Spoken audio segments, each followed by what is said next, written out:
자, 안녕하십니까. 검정고시 도덕 김태수 선생입니다. 자, 이번 시간 10번째 시간이고요. 자, 이번 시간부터 도덕 1의 4번째 대단원 들어갑니다. 자, 첫 번째 대단원은 도덕이 무엇이고, 그 다음에 개인과 도덕은 무슨 관계가 있는지를 살펴보는 과정이고요. 자, 두 번째는 이제 인간 사이의 관계와 도덕, 그 다음에 사회와 도덕, 이 부분을 자, 상징하는 단원이고요. 자, 세 번째는 여러분들 배웠다시피 이제 국가, 민족, 이런 지구 공동체와 도덕, 이게 무슨 관계가 있는지 가면 갈수록 점점 범위가 넓어집니다. 자, 지금부터는 이제 자연, 환경, 그 다음에 우리 인간을 둘러싼 것들 중에서 인간이 인지하지 못하는 좀 더 초월적인 존재들 있지 않습니까? 자, 이런 것과 도덕이 무슨 상관이 있는지, 자, 지금부터는 여기서 나온 것처럼 자연, 그 다음에 초월적 존재와의 관계와 도덕을 지금부터 살펴볼 겁니다. 자, 첫 번째 대단원은요, 이제 환경 친화적인 삶이라는 내용이 나오고요.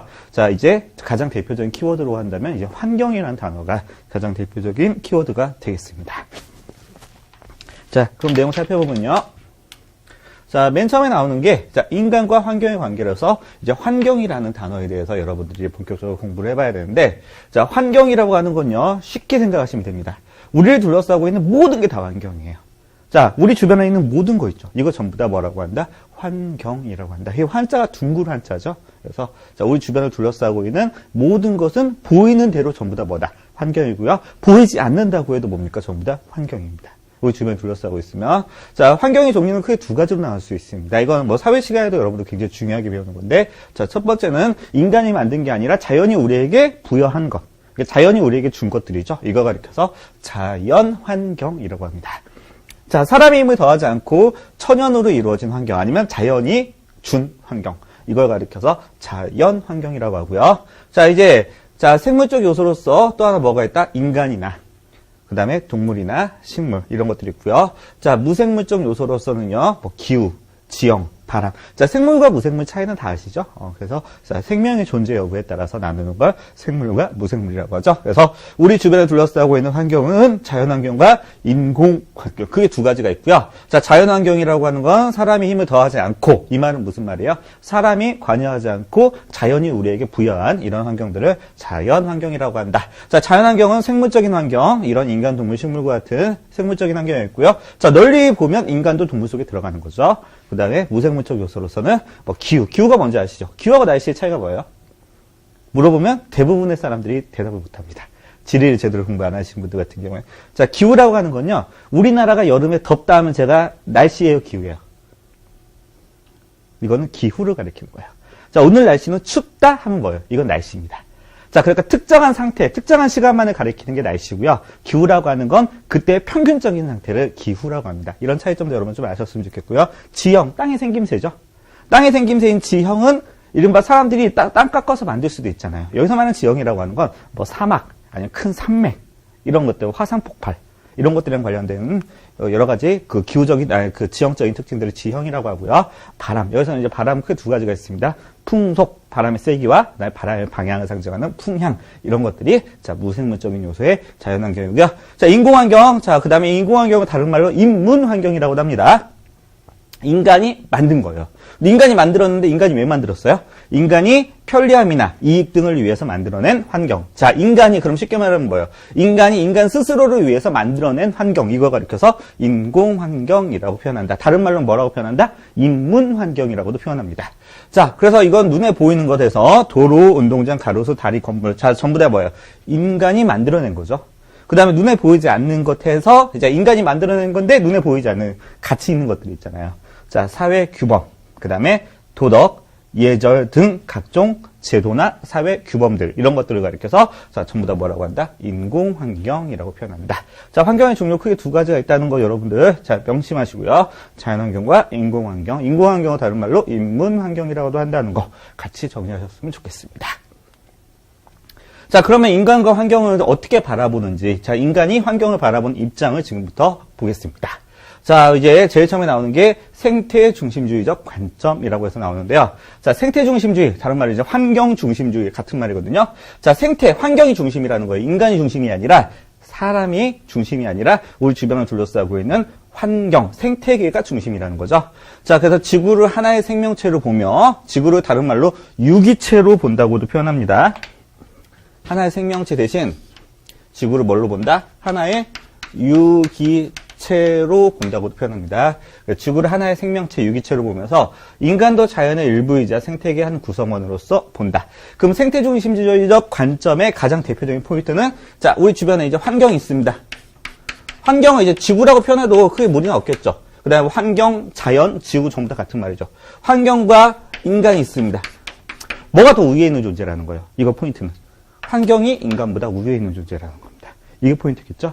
그래서 환경, 아니면 생태계, 지구, 자연, 이게 전부 다 인간보다 위에 있는 관점이다. 그래서 용어는 바꿔서 여러 가지가 나올 수 있습니다. 환경이 나올 수도 있고요. 뭐 지구가 될 수 있고, 자연도 될 수 있죠. 생태계가 될 수도 있겠죠. 그래서 이거 전부 다 같은 의미로 인간보다 그런 존재들이 좀 더 강한 존재고 상위의 존재다. 이렇게 바라보는 게 생태 중심주의적 관점입니다. 자, 따라서 이름에서 그대로 힌트가 있죠. 생태가 중심이다. 인간은 거기에 종속된 존재다. 이렇게 바라보는 거고요. 자, 이제 반대로 인간 중심주의적인 관점. 자, 설명 안 드려도 이제 무슨 내용인지 아실 겁니다. 자, 인간이 뭐예요? 중심이라는 거죠. 그래서 자, 인간은 지구의 그 어떤 존재보다도 위대하다. 위대하다. 다른 말로 위에 있다는 거죠. 자, 자연은 인간의 욕구 충족을 위한 도구나 수단이며, 그래서 이걸 가리켜서 도구적 자연관 아니면 수단적 자연관이라고도 표현합니다. 자, 도구나 수단이며 얼마든지 개발하고 이용할 수 있다. 자, 얼마든지 개발하고 이용할 수 있다. 그래서 인간은 자연을 인간을 위해서 정복하고 이용할 수 있는 존재다. 이건 그럼 포인트가 뭐겠습니까? 환경과 인간 중에서 이제는 환경과 인간 중에서 뭐가 더 위에 있는 존재다. 인간이 더 위에 있는 존재다. 이게 포인트가 되겠죠.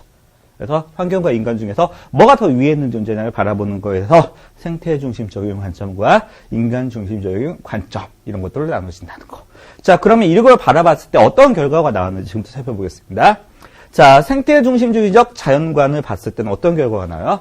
인간과 환경의 공존할 필요성을 강조하므로 이러한 태도는 환경을 보존하려는 노력을 이끌어낼 수 있다는 거죠. 자, 그 다음에, 자, 인간 중심적 자연관은 인간의 행복과 이익을 위해서 무분별하게 자연을 개발하기 때문에 환경 문제를 초래할 수 있다. 그럼 인간 중심주의적인 자연관이 무조건적으로 나쁜 거냐? 아니죠. 자, 우리는 이런 인간 중심주의적인 자연관 덕분에 현대 세계가 이렇게 물질적인 풍요를 누릴 수가 있었던 겁니다. 무슨 말인지 아시겠죠? 그 다음에 이런 과학적으로 정말 도구화된 이런 사회, 고도로 정밀한 사회에서 우리가 살 수 있었던 건 밑에 있는 인간 중심주의적인 자연관이 있었기 때문에 가능한 거죠. 그렇지만 우리가 이런 물질적인 풍요와 과학과 기술의 발달 이런 것들을 누림과 동시에 이제 반대급부로서 우리가 이제 또 나쁜 걸 얻게 됐잖아요. 그게 뭐예요? 환경 문제죠.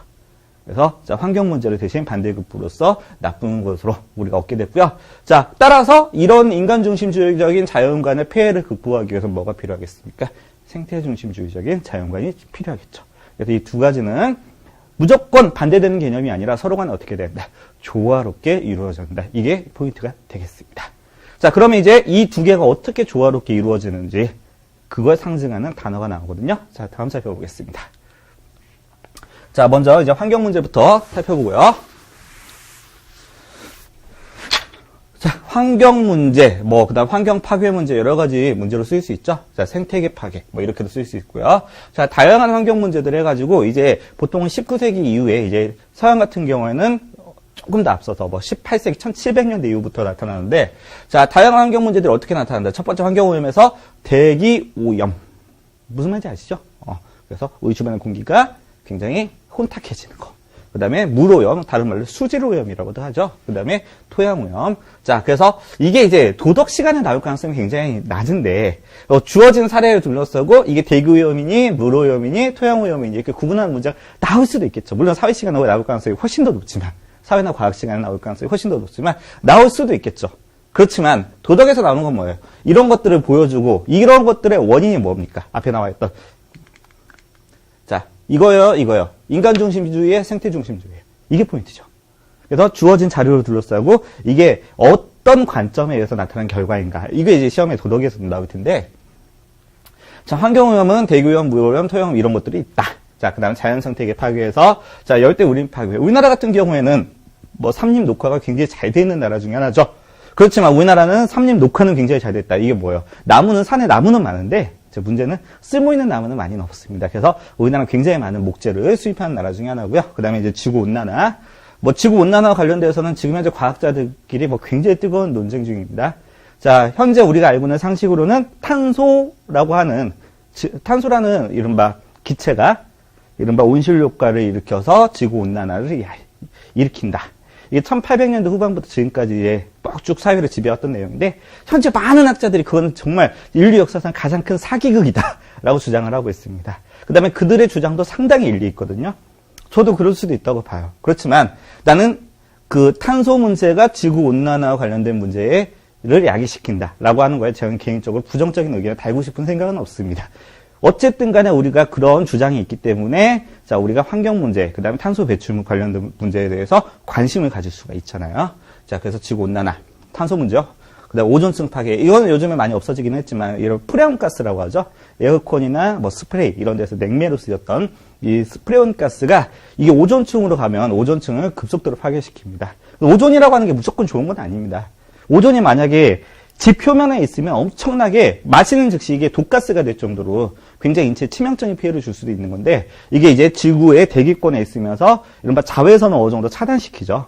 자외선을 차단시켜서 자외선의 독성을 어느 정도 차단시켜서 우리가 이제 맨살에 햇빛을 받아도 크게 지장이 없을 정도로 완화시키는 이런 역할을 하는데, 오존층이 파괴되면 자외선이 아무래도 좀 어떻게 됩니까? 좀 더 세게 오겠죠. 여러 가지 피부 트러블을 야기시킬 수가 있고요. 자, 사막화 굉장히 시급한 문제 중에 하나죠. 자, 사막화가 급속도로 진행되고 있는 가장 대표적인 곳이 두 군데가 있습니다. 그 중에 한 군데의 영향을 우리나라는 받고 있죠. 자, 첫 번째는 뭐가 있습니까? 아프리카를 이렇게 쓰면, 자, 아프리카의 북쪽과 그 다음에 중간에 가오르는 굉장히 넓은 사막이 있죠. 이 사막의 이름이 뭡니까? 사하라 사막이죠. 근데 사하라 사막 남부에 굉장히 넓은 초원지대가 있었습니다. 근데 이 초원지대를 사헬지대라고 하는데, 이 사헬지대가 점점 오랫동안 가뭄에 시달리면서 점점 그 사막으로 바뀌고 있어요. 초원이 사막으로 바뀌고 있습니다. 그래서 이 사헬지대가 첫 번째 사막화에 큰 피해를 당하고 있는 데고요. 자, 두 번째는 우리나라랑도 굉장히 이슈가 있는, 자, 중국 북쪽의 몽고 사이에 있는 고비 사막이라는 사막이 있죠. 근데 고비 사막의 사막화가 급속도로 진행되면서 점점 뭐가 심해지고 있어요? 황사가 심해지고 있죠. 그래서 이 황사 문제는 뭐 중국만의 문제도 아니고 우리나라만의 문제도 아닙니다. 황사 피해가 제일 심한 곳은 중국 다음에 우리나라가 아니에요. 일본이 더 심합니다. 그래서 그쪽에서 날아가는 바람이 우리나라에서 떨어지는 것보다 일본까지 가서 떨어지는 게 훨씬 더 많습니다. 그래서 우리나라, 중국, 일본, 그 다음 당연히 몽골도 걸리겠죠. 몽골. 그 다음에 이 황사 중에서 바람이 굉장히 센 바람을 타고 가는 황사는 어디까지도 가냐면 하와이까지 가는 건 기본이고요. 미국의 캘리포니아까지도 날아갑니다, 이게. 굉장히 국제적인 문제가 될 수가 있어요. 그래서 여기에 이제 굉장히 녹화 산업들을 열심히 진행하고 있습니다. 이건 중국만의 문제도 아니고요. 몽골만의 문제도 아닙니다.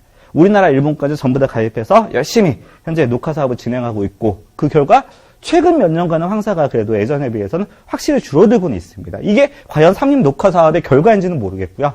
많이 줄어들고 있는데 앞으로 좀 많이 없었으면 좋겠죠. 물론 황사가 좋은 것도 있지만, 좋은 현상도 있지만 그래도 굉장히 나쁜 영향도 많이 미치잖아요. 너무 심하면.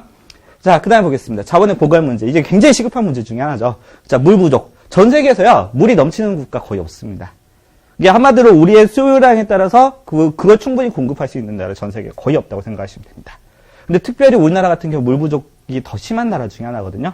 근데 우리나라는 개인적으로 별로 신경 안 쓰고 쓰는 경향이 좀 많은데, 어쨌든 간에, 자, 물 부족 문제. 그 다음 지하자원 고갈 문제.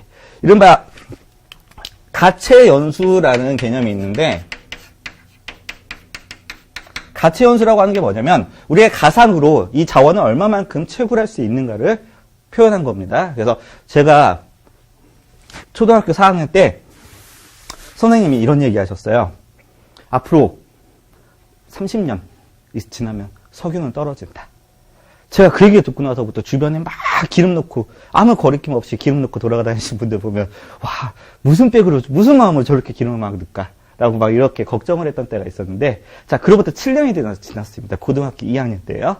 자, 그런데 고등학교 2학년 기술 시간에 나왔는데, 이 가채연수가 또 나왔어요.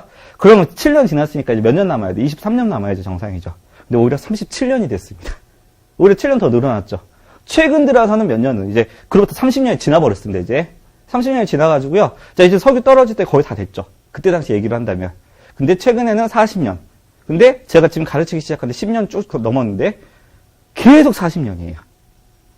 이건 왜 그럴까요? 이건 어떻게 계산하는 거냐면, 현재 발견된 양이 있습니다. 이게 100이라고요.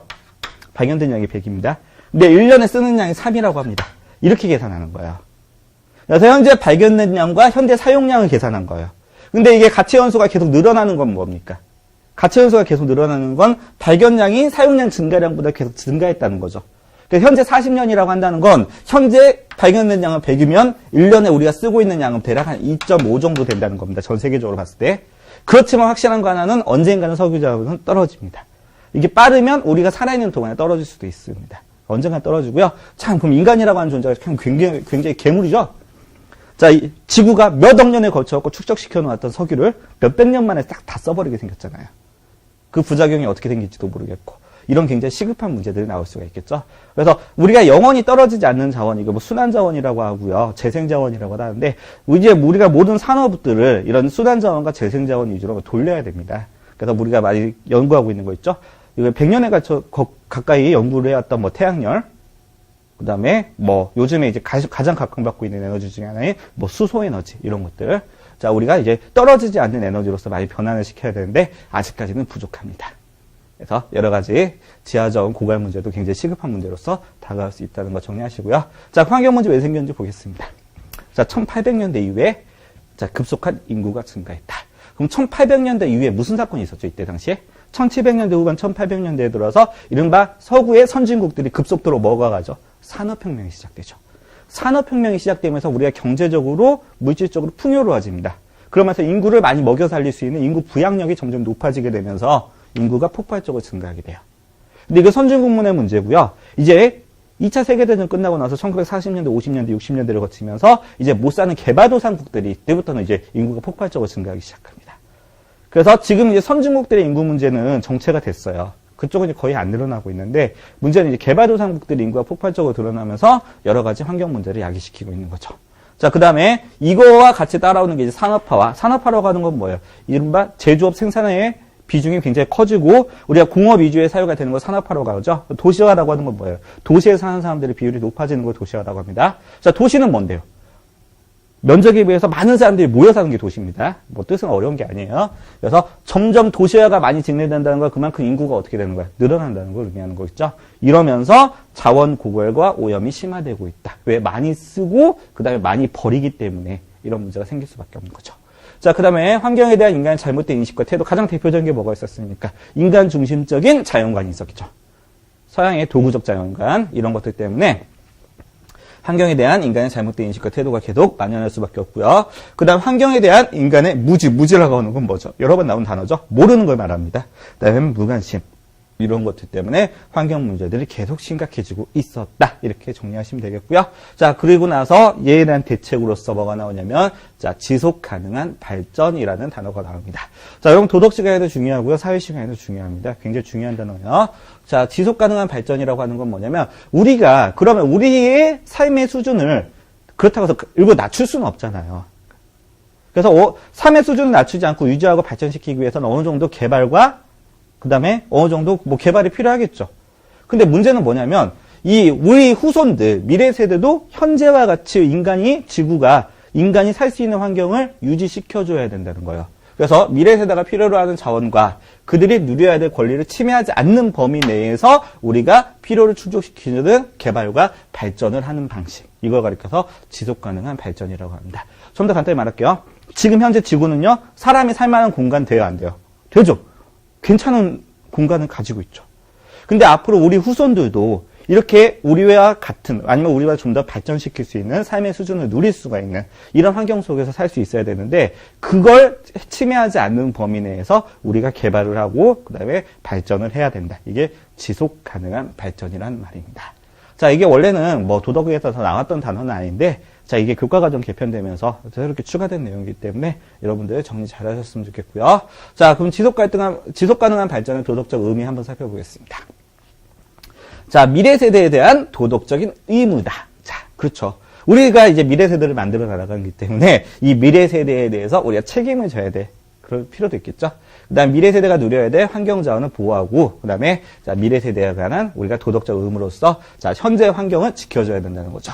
그 다음에 인간과 자연의 공존의식. 자, 인간과 자연이 같이 존재해야지만 인간도 존재할 수 있는 거니까, 자, 인간이 자연과 더불어 살아가는 친환경적 자세를 이 지속 가능한 발전을 통해서 우리가 유지할 수 있고요. 그 다음에 이제 지속 가능한 발전을 위해서는 어떠한 노력을 해야 되느냐. 첫 번째, 생태 중심주의적인 관점, 이게 필요하겠죠. 그래서 생태 중심주의적 관점에서 자연과의 공존을 추구하고, 그 다음에 자 이걸 실현할 수 있는 기술과, 그 다음에 이건 과학기술이겠죠. 그 다음에 제도, 이거는 사회 국가적 차원에서 노력이겠죠. 제도라고 하는 건 제도의 개발 및 활용, 그 다음에 환경 문제에 대한 국제적 협력 강화. 자, 아까 제가 그 황사 문제 말씀드렸지만 이건 한 나라만의 문제가 아니죠. 환경 파괴 문제가. 자, 아마존의 산림이 파괴되고 있습니다. 이건 그 나라만의 문제가 아니죠. 그래서 왜 아마존의 산림에 뭐 전 세계 뭐 산소의 5분의 1을 배출한다고 하잖아요. 그럼 그 나라만의 문제가 아니기 때문에 자, 이거는 국제적인 차원에서, 그래서 이건 개인적인 차원, 사회적인 차원, 그다음에 우리의 의식적인 차원, 그다음에 제도, 국가적인 차원이죠. 제도니까. 그다음에 전 국제적인 차원에서 같이 노력해야지만 뭘 할 수 있다. 지속 가능한 발전과 그다음에 환경 문제에 대한 해결을 할 수 있다. 이게 포인트가 되겠습니다. 혼자 힘으로는 안 된다는 거죠. 자, 그 다음에 이제 우리가 이제 환경 친화적인 삶을 어떻게 살면 환경 친화적인 삶을 살 수 있는지를 살펴보겠습니다. 자, 첫 번째입니다. 자, 소비 생활의 환경에 미치는 영향. 소비라고 하는 건 뭐예요? 우리가 이제 개인의 욕구와 그 다음에 개인의 삶의 질을 향상시키기 위해서 돈을 쓰는 걸 소비라고 합니다. 한마디로 뭐예요? 재화나 서비스를 우리가 이용하는 걸 소비라고 하는데요.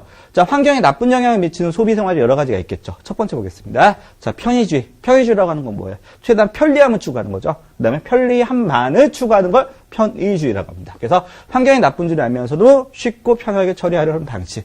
가장 대표적인 게 쓰레기를 쉽게 버린다거나 아니면 일회용품을 쉽게 사용한다거나 많이 사용한다거나 이런 것들이 있겠죠.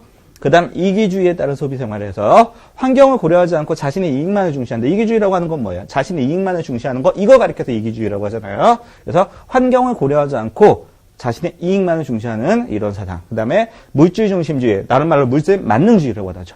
그래서 물질 중심주의에 따른 소비 생활, 물질 만능주의에 따른 소비 생활, 또 비슷한 말로 황금 만능주의라고도 하죠. 여러 가지 표현으로 쓸 수 있고요. 자, 물질을 더 많이 소유하라는 욕심 때문에 불필요한 소비를 많이 하게 된다. 따라서 불필요한 소비를 많이 하게 되면 자원 낭비, 그 다음에 많은 양의 쓰레기가 배출된다. 우리의 가장 대표적인 게 우리 이제 음식 한번 살펴보겠습니다. 현재 전 세계에서 굶어 죽을 위기에 빠져 있는 사람이 10억 명이 가까이 됩니다. 그러면 뭐 널리 잡아 이 사람 7, 8명 중에 한 명은 아사, 그러니까 굶어 죽을 위기에 빠져 그만큼 굉장히 극빈층인데 현재 문제는 뭐냐면 지구상에서 생산되는 식량은 전 인류가 먹고 사는데 보통 2배에서 3배 사이로 우리가 식량이 생산돼요. 근데 문제는 뭐예요? 이게 제대로 순환이 안 되고 있으니까 문제죠. 어느 지역에서는 음식물이 너무 남아서 버리게 되고, 그 다음에 어느 지역에서 음식물이 너무 부족해서 굶어 죽는 사람이 나오고, 이런 문제가 생길 수 있잖아요. 그래서 이거는 뭐 전 지구적인 차원에서 우리가 다시 한번 생각해 볼 만한 내용 중에 하나가 되겠습니다. 우리나라 같은 경우도 많은 양의 음식물 쓰레기 많이 배출하는 국가 중에 하나죠. 그래서 이런 것도 많이 옛날보다 많이 좋아지긴 했는데 아직까지도 약간씩 부족한 면들이 있다는 거 같이 정리하시고요. 자, 그럼 친환경적 소비생활 어떻게 하는지 보겠습니다.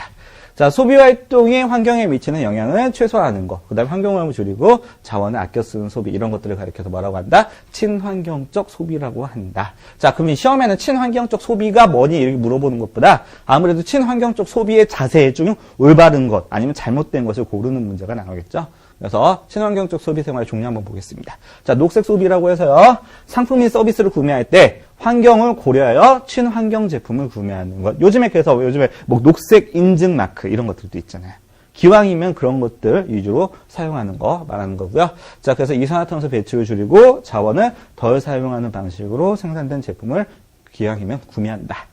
그 다음에 윤리적 소비라고 해서요. 환경, 그 다음에 인권, 그 다음 지속 가능성 등의 기준에 비추어 비윤리적인 방법으로 생산된 제품에 대해서는 구매를 거부하는 소비활동. 예전에 우리가 2002년도 월드컵을 했었잖아요. 근데 여기서 이 문제가 한번 야기된 적이 있었는데, 그 2002년 월드컵에 공인구 있잖아요. 뭐 피버노브라고 했죠. 그 공인구가 그 마지막에 그 접합 부분을 바느질로 전부 다 연결하는데, 이 바느질을 하는 애들이 그 파키스탄 같은 나라들 있잖아요. 그런데 아이들, 막 8살짜리, 9살짜리 아이들이 거기다가 바느질 해가지고 만드는 겁니다. 근데 이런 글로벌 회사들이, 뭐, 그때 당시에 그 스포츠 용품 회사, 굉장히 큰 회사인 글로벌 회사들이 그러면 걔네들한테 일 시키고 임금이라도 많이 주느냐? 그것도 아니에요. 걔네들 하루 일당이 600원, 500원 막 그랬어요. 그래서 아동 노동력 착취를 통해서 만들어진 제품이다. 그래서 이게 굉장히 이슈가 됐던 적이 있었습니다. 그래서 이런 거 사는 거 진짜 아닌 것 같다. 근데 지금은 그렇게 바느질 방식으로 이제 만들지 않고 이렇게 눌러서 이렇게 딱 만드는 식으로 바뀌었는데 어찌됐든 간에 이렇게 노동력 착취 문제, 그 다음 환경 파괴 문제 이런 것들을 야기시키는 기업들이 있습니다. 이런 제품들이 있습니다. 이런 것들은 최대한 어떻게 해요? 거부하겠다는 거죠. 그래서 기왕이면 윤리적인 방법으로 생산된 이런 제품에 대해서 최대한 구매를 하고요. 그 다음에 이런 걸 지키지 않는 제품에 대해서는 구매를 거부하는 이런 활동을 가리켜서 윤리적 소비이다. 여러분들 같이 정리하셨으면 좋겠습니다. 자, 이것들 뭐 여러분들 뭐 지문으로 나오면 이거 올바른 방법인지 올바른 태도인지 이것만 여러분들 고를 줄 알면 됩니다. 반대로 이게 잘못된 방법이고 잘못된 태도인지만 구분할 줄 아시든지. 자, 그 다음에, 자, 녹색 생활과 환경 친화적인 삶의 태도를 살펴보겠습니다. 자, 이 녹색 그린이라고 하는 색깔 자체가 뭐예요? 환경을 상징하는 색깔이 될 수 있는데, 자, 일상생활에서 자원과 에너지를 절약하고 탄소 배출을 줄이는 생활 양식. 우리가 이제 이걸 지키려고 노력해야 된다는 거죠. 그 다음 녹색 생활 환경에 미치는 영향 해가지고, 자, 녹색 생활은 환경 친화적인 삶의 방식으로 우리가 환경 문제 해결에 큰 도움이 될 수 있다. 우리가 녹색 생활 한다는 건 개인적 차원이죠. 근데 하나하나의 개인이 녹색 생활을 생각하고 신경 쓰다 보면 아무래도 환경 문제에 대해서도 어때요? 큰 도움이 될 수 있다는 겁니다. 특히 우리나라 같은 경우에는 여기에 대해서 굉장히 옛날에는 관심이 없었습니다. 그래서 우리나라가 지금도 전 세계적으로 환경 문제에 대해서는 좀 공격을 많이 받을 만한 입장에 있는 나라 중에 하나거든요. 따라서 우리에게 더 필요한 자세가, 이 녹색 생활의 자세가 더 필요하겠죠. 그 다음에, 자, 개인이 실천한 녹색 생활을 가지고 첫 번째 환경 마크가 붙어 있는 제품을 기왕이면 구입한다. 자, 환경마크란 원료 취득에서 폐기까지 전 단계에서 자원과 에너지를 절약하고 오염물질을 적게 배출하는 제품임을 국가가 인정하는 표시. 이거에 있는 제품들을 기왕이면 구입하라는 거죠. 그 다음에 이제 가장 중요한 거 나왔죠? 생활 쓰레기를 적게 배출하려고 노력해야 된다. 자, 어떻게요? 자, 한번 구매한 상품은 오래 쓰고, 그 다음에 소중히 다루고요. 자, 물건을 버리기 전에 다른 사람에게 필요한지 확인하여 재사용과 재활용품을 늘린다. 그래서 예전에 비해서 이게 굉장히 많이 늘어났죠. 이 나라가. 더 늘어나야겠죠. 그렇지만. 그 다음에 오염물질을 배출하는 제품의 사용을 줄이고요.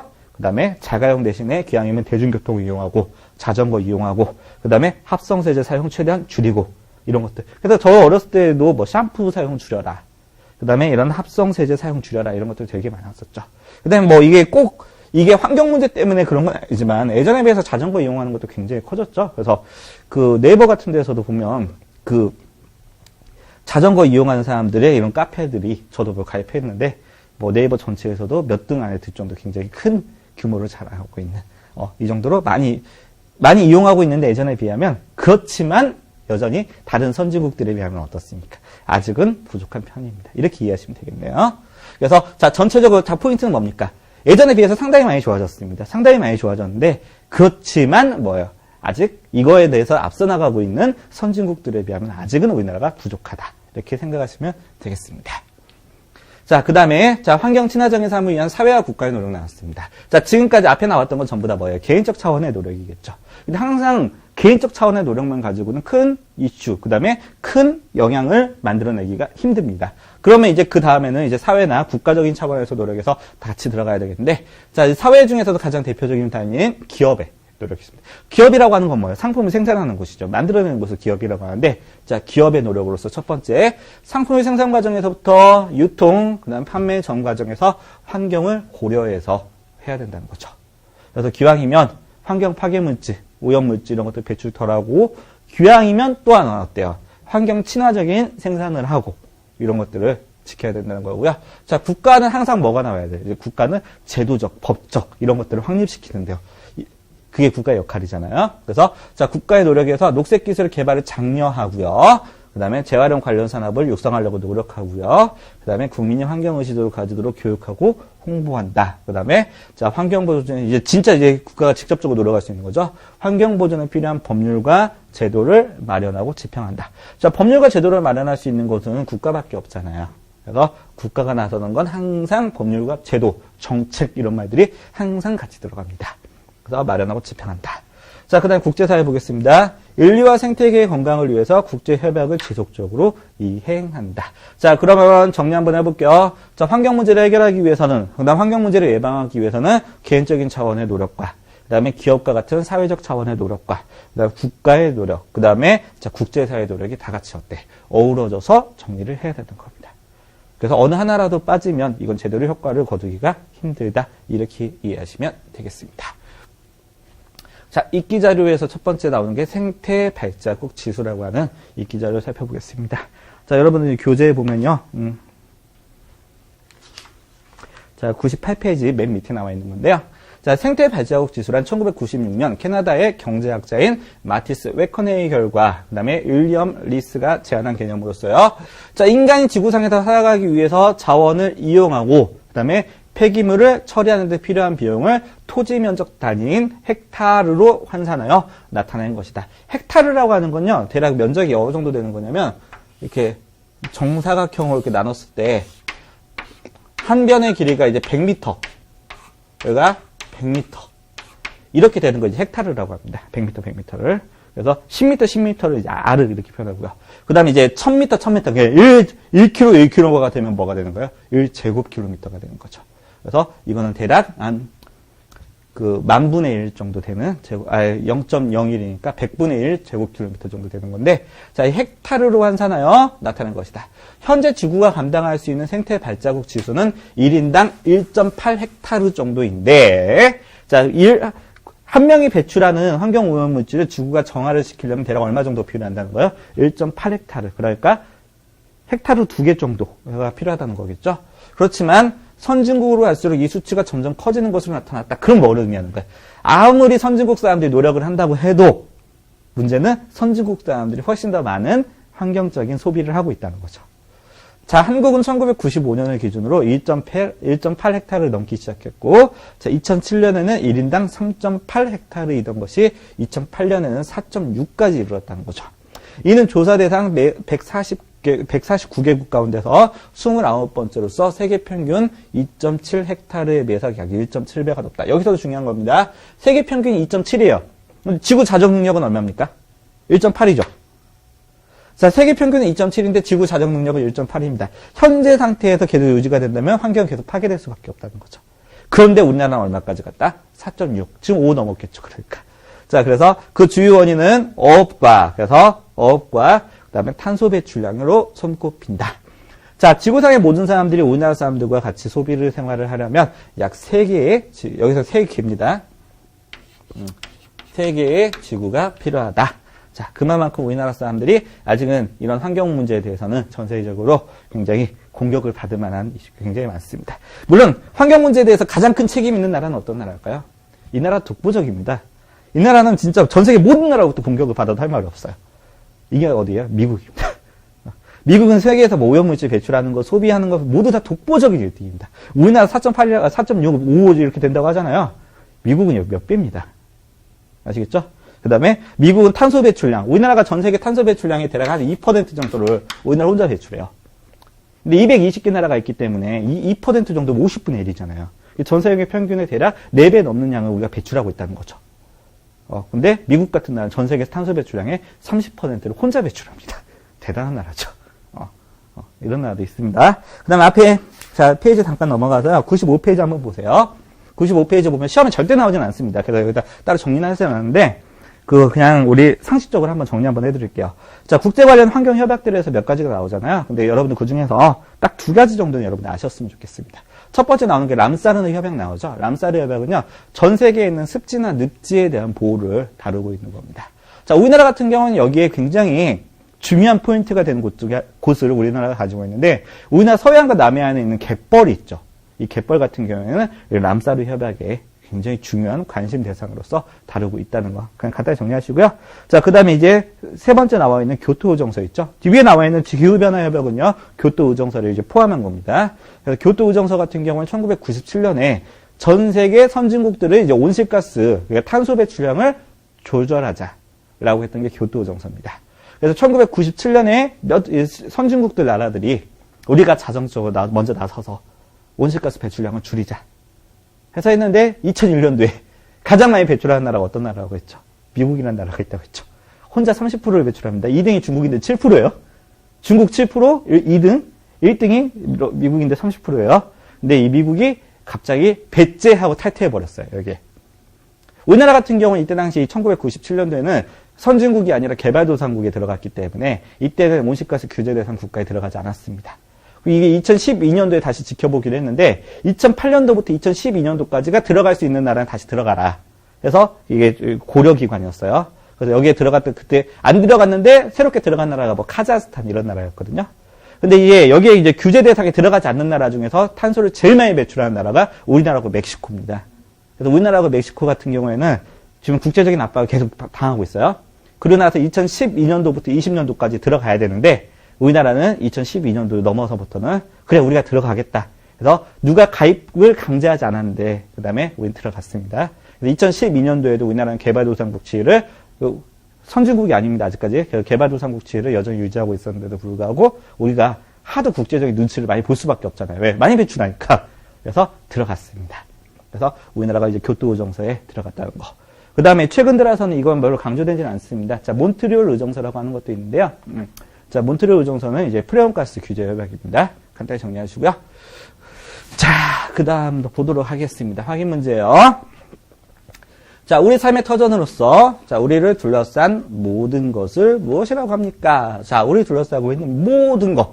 하나도 바뀌지 않고 모든 걸 전부 다 뭐라고요? 환경이라고 하죠. 자, 그 다음 보겠습니다. 자, 건물과 도로와 같이 인위적. 이 말이 더 어려울 수 있겠죠? 사람이 해서, 한류입자입니다. 한류입자. 사람이 만들어서 있는 것들 말하는 거죠. 인위적으로 만든 것을 무엇이라고 합니까? 뭐라고 하죠? 인공환경, 다른 말로 인문환경이라고 한다고 했죠. 인공환경, 인문환경 이렇게 정리하시면 되고요. 자, 이제 반대입니다. 땅과 대기, 물과 바람 등 인간이 만든 것이 아니라 자연적으로 생성된 것을 무엇이라고 합니까? 뭐라고 하죠? 자연환경이라고 하죠. 생물도 있고 무생물도 있다는 거. 그 다음에 자연을 인간을 위한 도구로 여기고, 자, 자연이 인간을 위한 도구입니다. 인간이 세다는 거예요? 자연이 세다는 거예요? 자, 제가 수업을 하기 위해서 분필을 쓰고 있습니다. 분필이 세요? 제가 세요? 제가 센 거죠. 마찬가지입니다. 자, 자연을 인간을 위한 도구로 여기고 인간을 중심으로 자연을 바라보는 자연관을 무엇이라고 합니까? 인간 중심적인 자연관. 그 다음에 자, 자연을 도구로 이용한다고 해서 도구적 자연관. 인간은 자연을 정복해서 된다고 해서 정복지향적 자연관. 아니면 그냥 정복적 자연관. 이렇게도 표현합니다. 자, 다 같이 쓸 수 있는 의미고요. 여러분 이제 고등학교 과정 가면, 고졸 과정 가면 이거 더 깊이 있게 다루기 때문에 한번 정리하실 때 잘 정리하셨으면 좋겠습니다. 자, 그 다음에 5번 보겠습니다. 자, 인간을 비롯하여 자연의 모든 존재가 서로 영향을 주고받는 관계라고 보는 태도를 무엇이라고 합니까? 자, 인간을 비롯하여 자연의 모든 존재가 서로 영향을 주고받는 관계다. 그럼 서로 영향을 주고받는 관계니까 어때요? 인간이 그 자연이나 다른 존재에 비해서 우위에 서 있는 건 아니시겠죠? 자, 이거 뭐라고 하죠? 자, 주고받는 관계를 생태계라고 표현하잖아요. 그래서 생태 중심적 자연관 이렇게 표현하겠죠? 그 다음에 자, 토지가 수분이 부족하여 식물이 거의 자랄 수 없는 땅으로 변하는 현상. 이렇게 메마른 땅을 뭐라고 하죠? 황무지 아닙니다.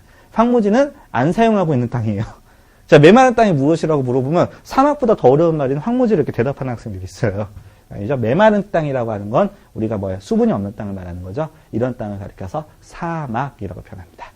연 강수량이 뭐 전문 용어로 따지면 250ml도 안 되는 이런 곳을 사막이라고 표현하고요.